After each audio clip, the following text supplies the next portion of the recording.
The most generous person that I have known in my life is my mother. My mom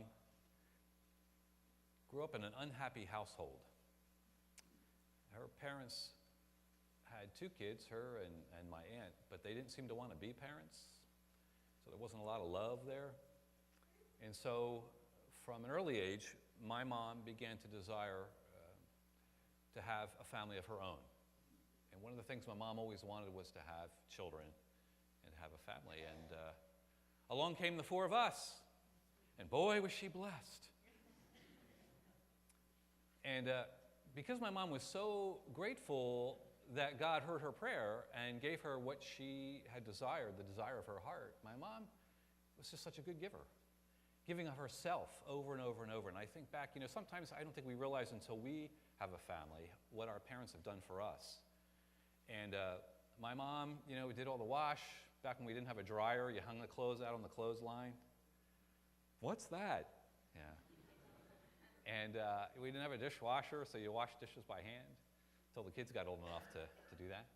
Yeah, and she cleaned the house, she cooked our meals, and she worked full time. And I look back now, I think, man, that was amazing to give and give and give in that way. And she did it without grumbling. She didn't do it begrudgingly. She did it because she wanted to. She did it because she was so thankful that God had given her what she'd asked for. She felt so blessed that her giving just kind of flowed out of a grateful heart, which is kind of how it works.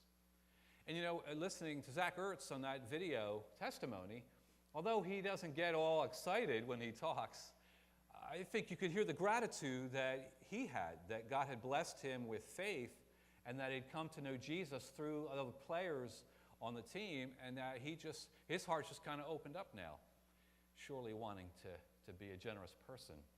And I think that's kind of how it works in life, and it kind of works in this story of Zacchaeus that's found in the Bible in Luke chapter 19.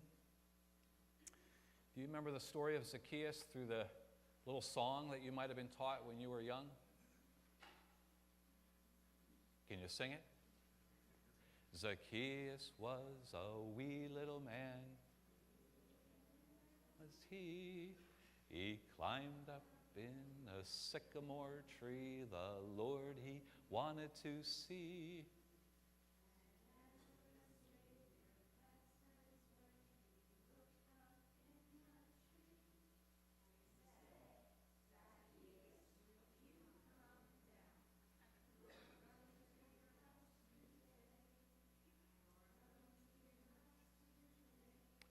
All right, give him a round of applause. That was pretty good.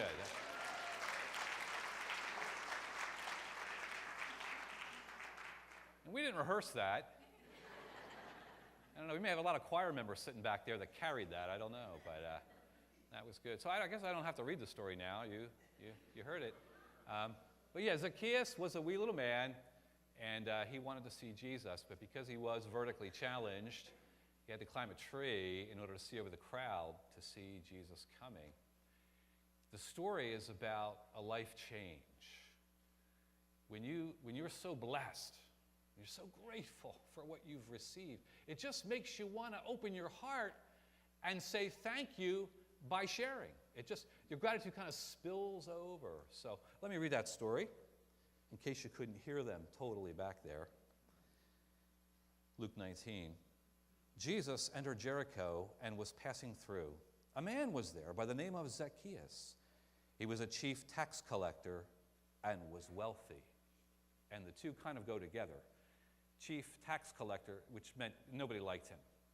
And he was wealthy because he kept a lot of the money that he collected, and people knew that, and that's why nobody liked Zacchaeus. So he's kind of a lonely guy, you can assume, but he's got a lot of money because he's taken a lot of money.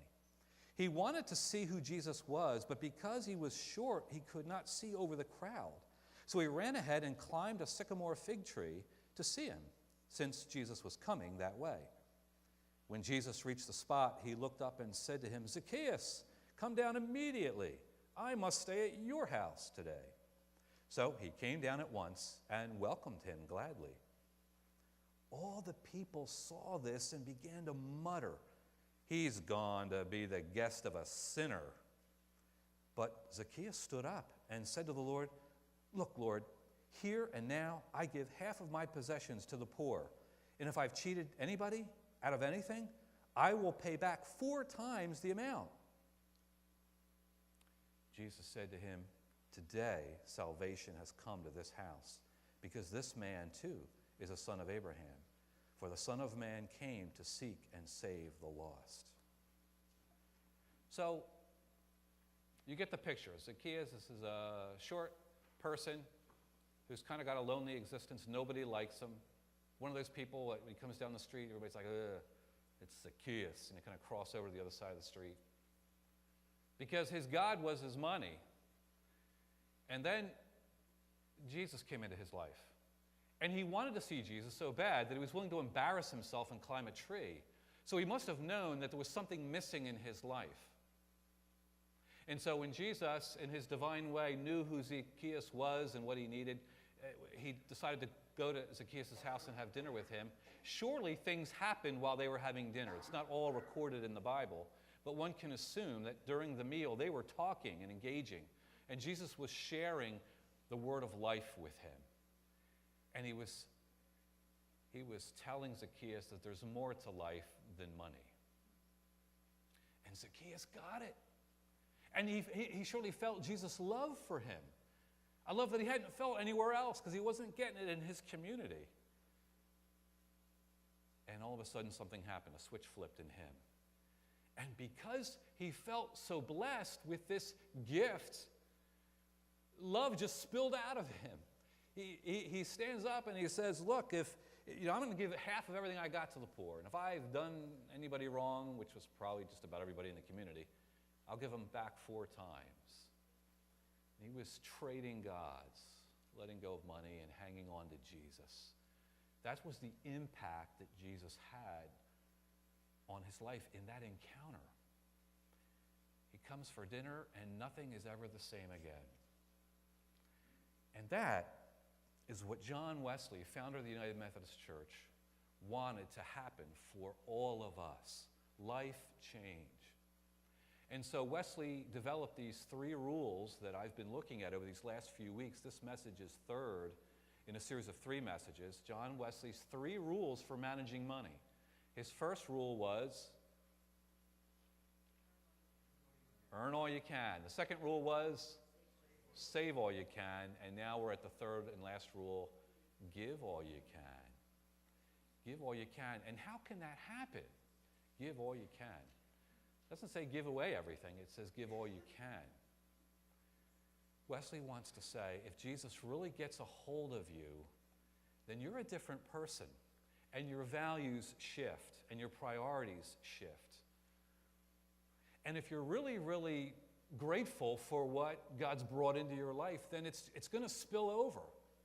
If you feel so blessed, you're going to want to be a blessing to other people. And so when Wesley talks about giving all you can, he's talking about an attitude of generosity that represents a transformation in our lives. And one of the ways we can tell that we've really sold out for Jesus is we want to be generous. It's not a begrudging thing. It's not like, oh, here comes the offering plate. It's like, this is my offering for God. He's given me everything else. I'm just putting this little bit in because I'm so thankful for what God's done for me. It's a flip on giving and a flip on generosity. It's one of the spiritual disciplines, being generous and recognizing and connecting Jesus and the blessing of new life with giving as an expression of gratitude. So how do we do that? Well, I've been leaning on this book by Jim Harnish that is entitled Earn, Save, Give. And in the book, Harnish says that giving for most of us is a process. It's like a journey. And if we continue to grow in our faith, we grow in our generosity. As a result, it's a natural consequence of growing in our faith. And so he says there's like 3 stages in the generosity process. He says early on we start out as what he calls the tossers. And I'm looking now at the sermon insert that's in your bulletin, or sermon notes there. We start out as tossers. And he borrows this term from Mark chapter 12, verse 41. It talks about the widow in the temple putting in her offering, and how other people were in a modern translation, tossing money into the money receptacle, the offering plate, if you will. They were tossers. And what that means for him is they weren't really thinking a lot about the amount. They were simply maybe just reaching into their pocket. Whatever they had at the time, that's what they put in. It wasn't planned so much. They weren't thinking about how much they had received and whether their gift was representative of what they had been blessed with. It wasn't necessarily a percentage that was planned for them to give. They were just tossing some money. It's like going past the Salvation Army kettle, and you're just going to reach in and toss some money in. But he says as we grow in our faith and our generosity, we become triers, from tossers to triers. And triers are people who are trying to be more faithful in their generosity, and they're trying to be more disciplined in their giving. And so there are people who begin to think about, well, what percentage do I give to God based on what I receive? And they're trying to move toward that biblical model, which is tithing, 10%. And there are lots of scriptures in the Bible that talk about this model of 10%. Back in agricultural society, if you collected 10 baskets of wheat, you would take one basket and bring it to the temple, and you would keep the other 9. And tithing kind of grew out of this model of the 1/10. So triers are trying to advance and grow in their giving toward the third stage, which is tithers. These are people who he says have reached the beginning point of living a truly generous life. The beginning of living a generous life. A lot of times I've known people who tithe and they think that's it, that's the ceiling. They shouldn't give any more because it's 10%. Well, actually, biblically, the tithe was required of people, and then there was more levels of giving. There was something called almsgiving, and that was an offering that was taken in the temple to help the poor and the disadvantaged, and there were other offerings that were taken as well. So Harnish in his book says that tithing is a level where you can really begin to feel that you're expressing your generosity to God, that you're making a statement about the discipline of giving and how blessed you are and how you want to recognize Proverbs 3:9, which says, "Honor the Lord with your wealth and with the first fruits of all your crops. Then your barns will be filled to overflowing, and your vats will brim over with new wine." I read this week a story about a 14-year-old girl who was in an accident. Her name is Jessica Cordoza, and she was 14, living in New England, and it was 3 days before Christmas, and her mom was taking her to pick up her friend to go to a Christmas party. And at some point in the journey, the car spun out of control and flipped, and they were trapped.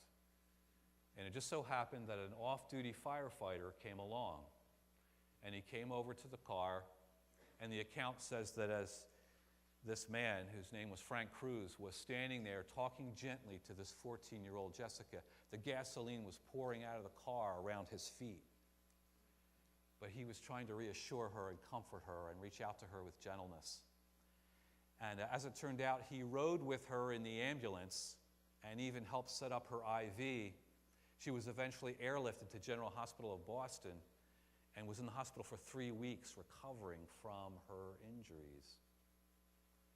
Near the end of her recovery time in the hospital, she declared to her mom that one of the first things she wanted to do when she got out of the hospital was to find this guy so she could thank him. Because when someone saves you, you want to express your gratitude. So she found out what fire department he was with, and they went there. And what can a 14-year-old girl give to say thank you to a firefighter? Well, she got him a card. She wrote him a 2-page letter saying thank you for saving my life. And she gave him a copy of her 9th grade school picture because she didn't want him to forget her, though I doubt he ever will. That was her way of saying thank you for saving me.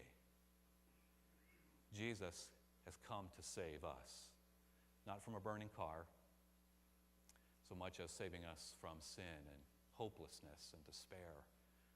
And because he has, if we really put our arms around that and really open our heart to that, then we realize, wow, we've got a whole lot more than we ever dreamed of. We've got life now, full life, and life abundant, and the promise of life everlasting. Even when there's no more Super Bowls, we'll still be celebrating and we'll still be cheering because we've got a different kind of victory, one that lasts forever and ever. And when that happens, it really does change your life. I said my mom's the most generous person I've ever known. I guess I'd have to say Jesus is the most generous person I know because he died for me and he died for you. And he gave his life, and you can't give much more than that. And he helped his disciples to understand that and make it real when he gathered with them that night in the upper room, as the Bible tells us. And he took bread at some point during the meal, and he broke the bread and he gave it to them, and he said, this is my body. And it's broken willingly, lovingly for you. The Bible says he also took the cup and passed it to them and said, this is my blood, my life's blood, poured out for you for the forgiveness of sin. This is the new covenant, the blood of the new covenant, the new arrangement now. You know, it's not about following a bunch of rules or commandments. It's about having a relationship with me, he's saying. Follow me and I'll show you the way. And because he followed up that night, that first Holy Communion, with a desire to go to the cross and die and be raised, we have life and we have hope. So much to be thankful for, so much that I say let it spill over in your heart and allow yourself to be more like Jesus and be a giver. You know, the more we celebrate God and the more we think about God and act like our generous God who's given us all, the more we become like God. And that really is the goal, to be more like Jesus. Father, we thank you for sending Jesus, your Son, your only Son. You gave him up for us. What a great gift. How generous you are toward us. We're not deserving, Lord. We're not deserving even now as we get ready to receive the bread and the cup, but we know that you invite us to share in this sacrament as a way of remembering your great love and your generosity toward us. We ask, Lord, that you would bless the bread and the cup as we receive it. May it be for us the body and blood of Christ. And by engaging in this sacrament, may we experience the assurance of forgiveness, and may we experience a sense of new hope and new strength for the days ahead. So for these gifts, we give you thanks in advance. In Jesus' name, amen. Folks are going to come now and prepare the altar for us.